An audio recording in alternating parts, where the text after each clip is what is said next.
খাইফান ইয়াতারাক্কাব, মানে ভয়ে দৌড়ানো শুরু করলেন। আল্লাহ পাক বলছেন লা ইয়াখাফু লাদাইনাল মুরসালিন, আমার কাছে রসুলগণ ভয় পায় না, তুমি ভয় পেও না, তুমি ওটাকে ধরো পিছন থেকে, সেটা আবার লাঠি হয়ে যাবে। পিছন থেকে হাত দেওয়া হলো, লাঠি হয়ে গেল। সুবহানাল্লাহ। এবার বলছে যে তুমি তোমার বগলের নিচে হাত ঢুকাও।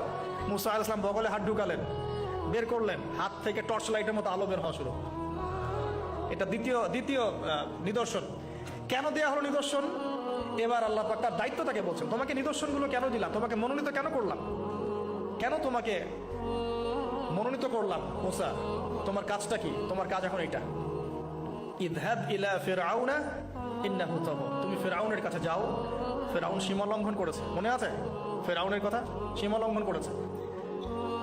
তখন মুসা আলাইহিস সালাম তার অপারগতা প্রকাশ করছেন এভাবে। তিনি বলছেন, আল্লাহ আমার তো জিহ্বার জড়তা আছে, আর আমি তো ওখানে এক ব্যক্তি, আমার খুনের অভিযোগ আমার কাঁধে, আমি এখন কিভাবে কি করবো আল্লাহ?